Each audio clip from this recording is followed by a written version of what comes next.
Hey everyone, welcome to Founders 365 with me, Stephen Haggerty. Today I'm joined by the co-founder of Reset and owner of Springwise, Mr. James Bidwell. How are you today, James?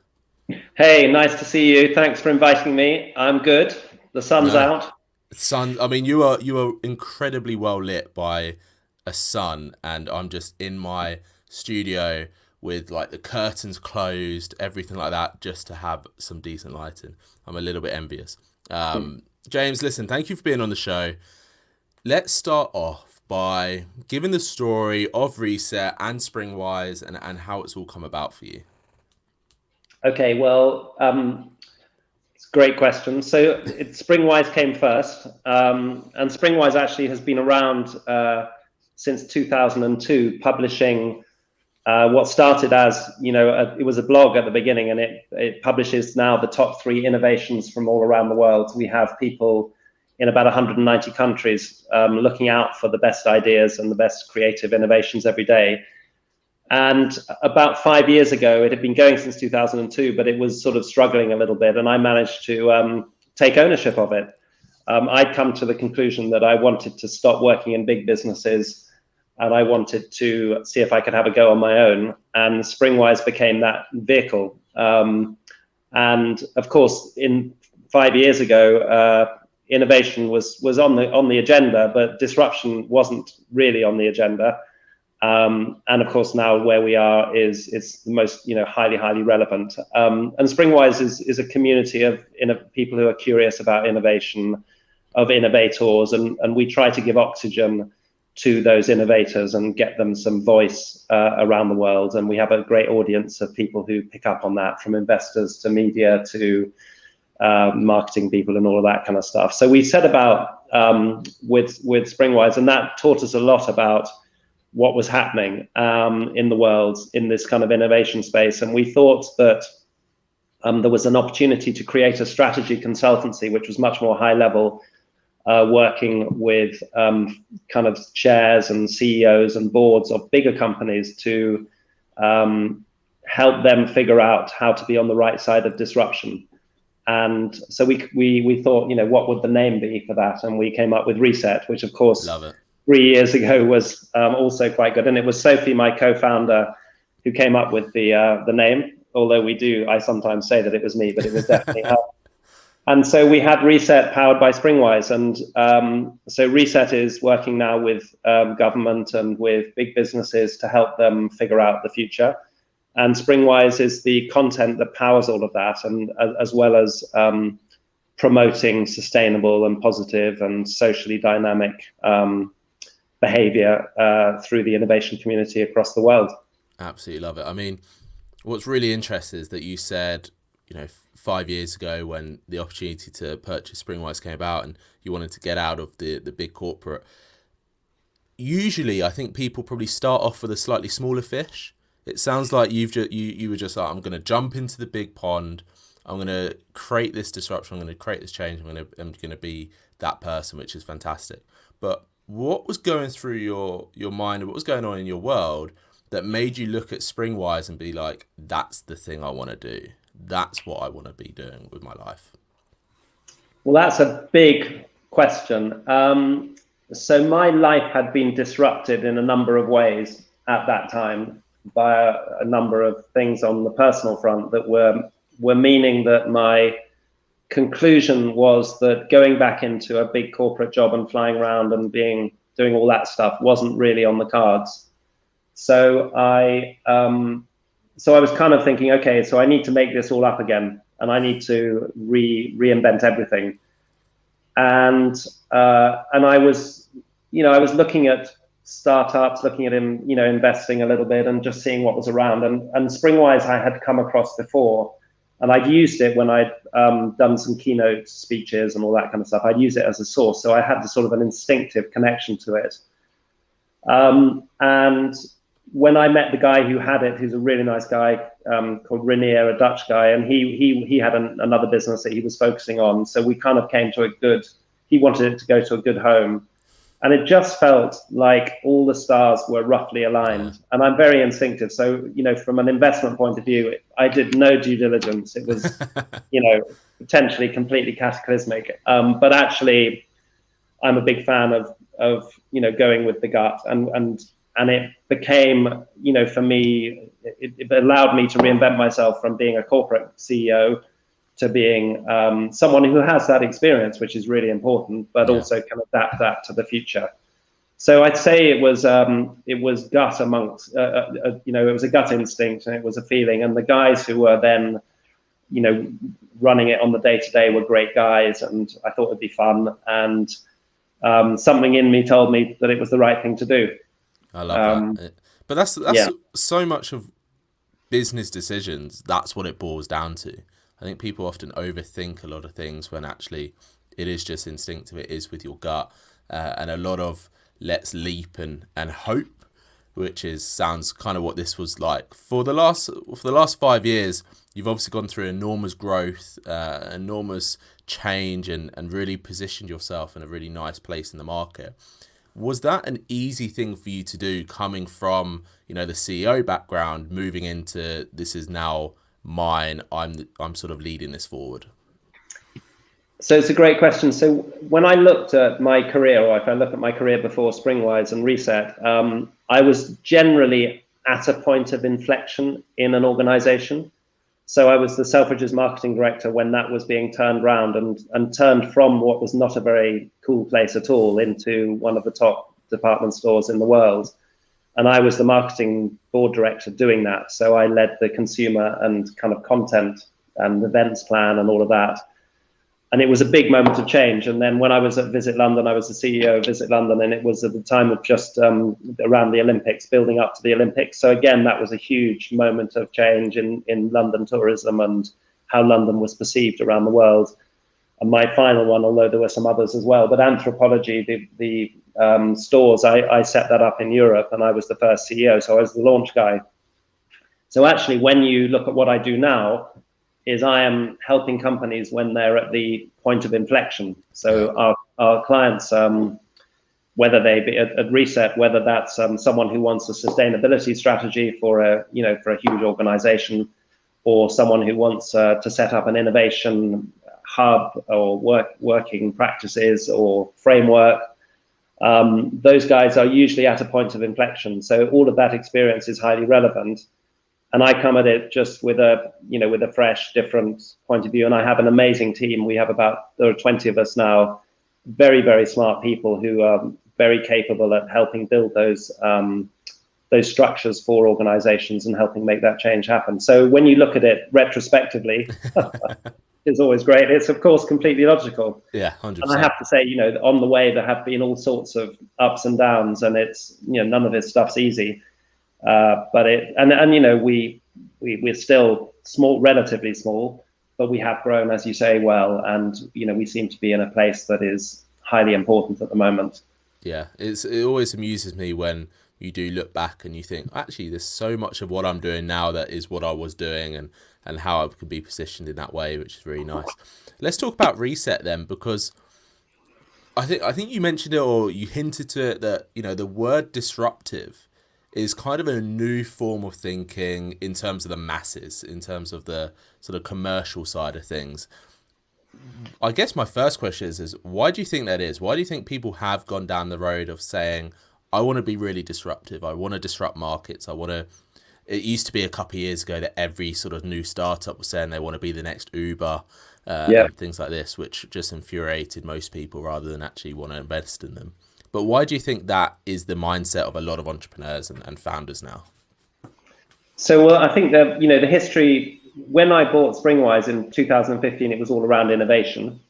And then we actually were invited by Hachette, the publisher, to write a book, which we agreed the title of this was in 2017. We published it, and it's called Disrupt: 100 Lessons in Business Innovation. So it was like that zeitgeist of disruption was sort of emerging then. And as you said, then every startup and all of this kind of stuff. So I think there is a thing around the rapid evolution of the old world into the new world, and the juxtaposition between the big old dinosaurs of work and then the new startups in the Silicon Valley and all of that, which is a well-trodden path. And those organizations were seen to be creating massive value by using digital technology to disrupt old-fashioned business models, and Airbnb or Uber are classic examples of that.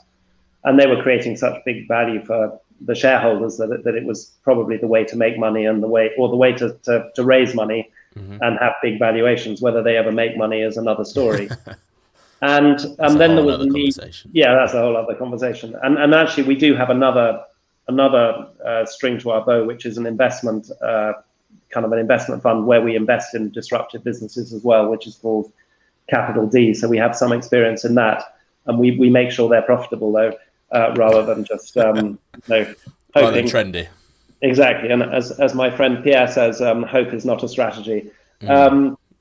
But yeah, so I think it's, and now it's become a bit overused, the word disruption. But of course, the big thing that has happened is we are in the middle of a global pandemic, which is changing the way we all live, and the force of that, the rapidity of it, the acceleration of change that it's caused, is the sort of the definition of disruption. It's the not very nice kind of real definition of disruption, which now we all need to cope with. But of course, Reset has been doing this for 3 years, so we know. But we're now in a bit of a more of an acceleratedly acute time. Yeah, I always say 2020, interesting time. I think that's the best way to describe this year, or just take a gap year, just take the year off and solve everything. In terms of Reset, then 3 years ago, it was born. You mentioned you have a co-founder for that. What was again, sort of same question as before, but what was going on in Springwise, and you thought, actually, this Reset is the string to the bow that we need to add to this right now? Sure. So Sophie is my co-founder and also now my wife. So that's great.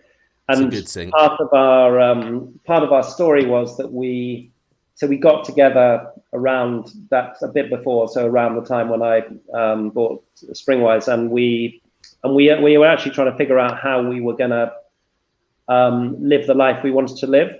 And she had a digital consultancy, which was going along, but we felt that if we combined forces, we had very complementary skill sets. So she's an ex-Goldman Sachs trained private equity financial specialist, but also someone who's extremely client-centric and client-focused. So we have very complementary skills. It's a bit like having a CEO and a CFO, as your consultancy the perfect lead. setup to start. It's the perfect setup. So we thought, actually, we were inspired by what was happening at Springwise and that kind of innovation feed, but we weren't able to kind of see the commercial side of it. It was more difficult commercially, as kind of media and content, as is. So we said we reversed into her existing company, which was a digital transformation consultancy, and then elevated it to a board level strategy consultancy. And the fun story around that is we managed to persuade a friend of mine to give us the stage at a huge conference, huge international conference, and we MVP'd it. So we basically made up Reset before we founded it, and we said, okay, we made a presentation about Reset. And we said, we'll just say this is what we're doing. And the amount of feedback we got, which was incredibly positive. So we said, okay, well, that's good. When the head of one of the big companies came and said, you guys are one of the best presentations we've seen because you're actually giving us an answer to all of this disruption and stuff. So we said, okay, well, that sounds good. We'll start. And so we set the company up after MVPing it ourselves. And so, it all connected in some sort of logic that made sense for us in our personal lives as well as our business lives. And how has bringing that additional bow transformed Springwise and just the business in general? Because you must now be able to tap into a whole load of information that you probably didn't have that quite close connection with before. Yeah, I mean, it's allowed us to kind of upgrade all the tech around Springwise, which has been useful. It's allowed us to launch an app, which is fantastic. Springwise app is on App Store and Google Play, and then it's just given us a broader platform and ecosystem. So if you think about, we have intelligence from Springwise, we have impact from from Reset. We have impact on the businesses we work with, and then we have investment with capital D. So we have an ecosystem that all, the sum of the parts then becomes greater than the whole, is the idea. All feeds into each other as well. Yeah, and we're beginning to see that now. We're beginning to see our reputation build. And the other thing I should mention is that we have just recently become a B corporation. I saw that. Congratulations. And you were maybe going to mention that, but that's, Sophie says that's the proudest moment in her career. It's very difficult to become a B Corp, and both Springwise and Reset are B Corps now. So and all in a short space of time as well. Yeah, well, we are quite efficient. And we don't. You're fairly disruptive. Let's put it all that way. evening. We do stop talking about work at 7 o'clock. But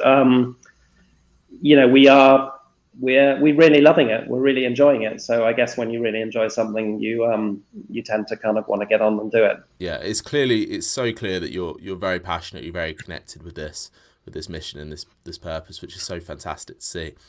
What are some of the current challenges then of just running sort of 3 businesses and spinning the plates, even though they're feeding into each other and you've created this really nice ecosystem?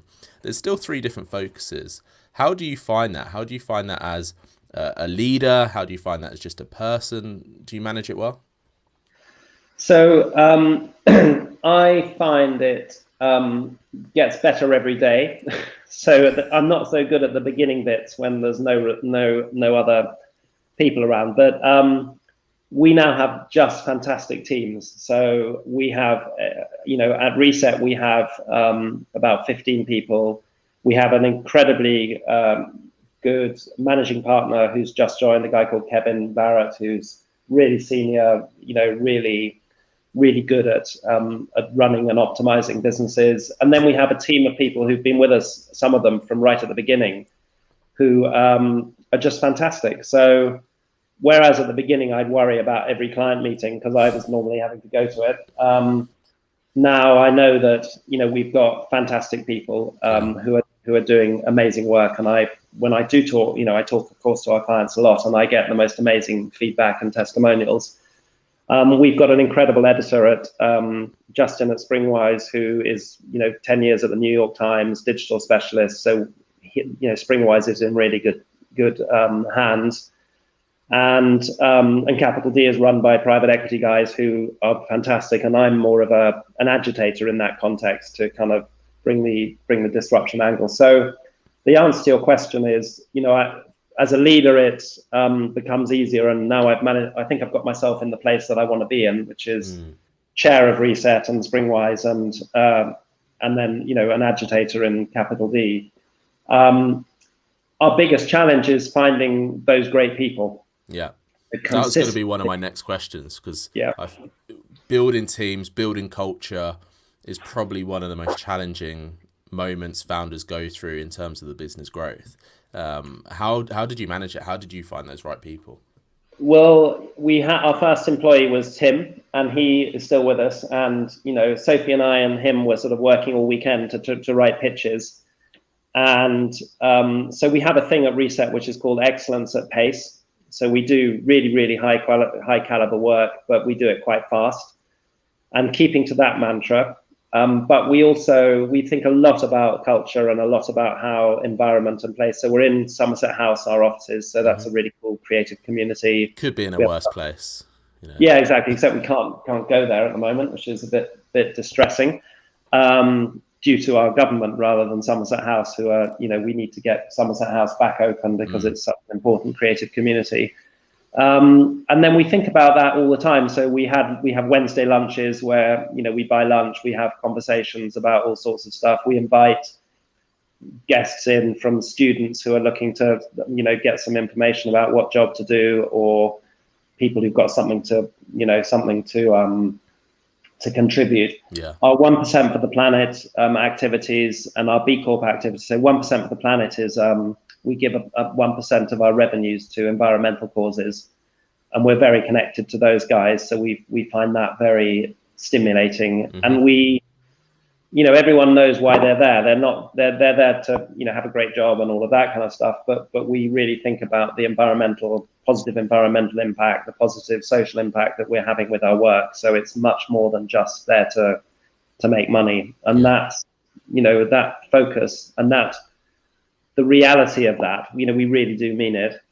That seems to be the common secret as well, isn't it? It's the underlying and shared values of people within a business that creates that culture, whereas a lot of companies try and push a culture to create it, whereas what you guys done is exactly the right way, is you employ a load of people that have that same common value, and because of that you kind of naturally know that you're going to get on, you're going to enjoy it, you're going to have that force for pushing forward. And I love the accelerate. Was it accelerate at pace? Excellence at pace. Excellent at pace. I absolutely love that, because it just shows that there's so many ways to do things, and that saying alone just completely ticks all my boxes. So I'm gonna definitely be stealing that for myself, of course. Right. James, listen, what's next for you then? What's next for Springwise? What's next for Reset? What's next for Capital D? There must be so many opportunities that come your way. Well, yeah, I mean, so the other thing I just would say is on the culture point, because it's important, and I know it's really important for you as well. We're now hiring fantastic people. So the people who I'm seeing joining are just, they're as good as the original ones, which is really nice to see. And the culture is now being expressed by other people. So, and I think we've done some values that people have decided they want to, we wanted to write them down a little bit, and they're just fantastic. So it's brilliant to see that. That must make you feel really nice as well. Yeah, I mean, and when someone says, James, what do you think of this? And I go, it's fantastic. There's nothing I have, it's better than I would do. And then the other thing we have is we have amazing clients. So who sort of become, they become friends in a way, because, and we really try to work with the best CEOs around. So we don't want to work with old school, hierarchical CEOs. We would just want to have positive impact and share. We have very shared values with our clients. So that's the other side of what we're doing.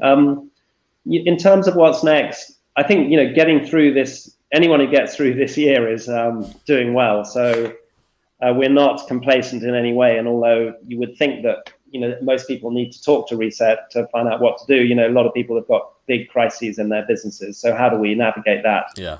And come out of the other end. And I don't believe in a post-COVID world. I believe in a COVID world that we all understand how to deal with.